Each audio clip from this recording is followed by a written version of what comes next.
The writing appears to be on the wall for Prime Minister Sunak, and it looks like it's getting bigger and bolder all the time, and it is pointing him out of 10 Downing Street at the next general election due later this year, very likely September or October. A major new survey suggests that the opposition Labour Party could win upwards of 400 seats at the election, and that's well above the 326 it would need for a simple majority, and that then could spell a bigger defeat for the Tories than they suffered under John Major in 1997 in the election that brought Tony Blair into government as Prime Minister. This new YouGov survey was conducted among more than 18,000 people, which makes it a huge survey. Many such surveys are conducted among 1,000 or so people, and they are considered credible enough.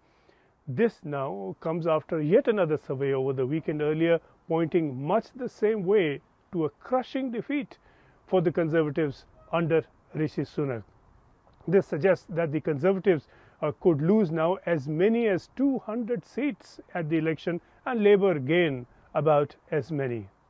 YouGov says that the coming tidal wave, as it describes it, could sweep away many major Conservative figures who could lose their constituencies, and among those being named for such losses are Chancellor of the Exchequer Jeremy Hunt, the Levelling Up Minister Michael Gove, Leader of the House of Commons Penny Murdo, though Sunak is expected to retain his own seat in Richmond North.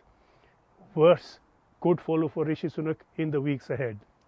Local elections are due to be held on May the 2nd, and these are widely seen as an upcoming gauge of the public mood and the public vote ahead of the national elections.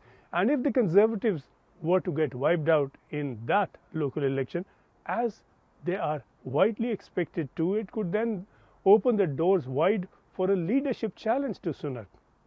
There have been signs of that emerging already. There have been a lot of setbacks for the Conservative Party, and many members, many MPs are demanding a leadership change. The Tories have lost all but one of the many by-elections that have been held, and the single win came over a particular local issue. The Conservatives have not just lost, they have lost very heavily in areas that were thought to be their strongholds.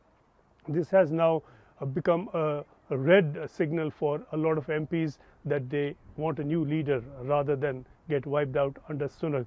Well, it could hardly be reassuring, of course, for Sunak if someone else rather than him were to lead the party to an election defeat.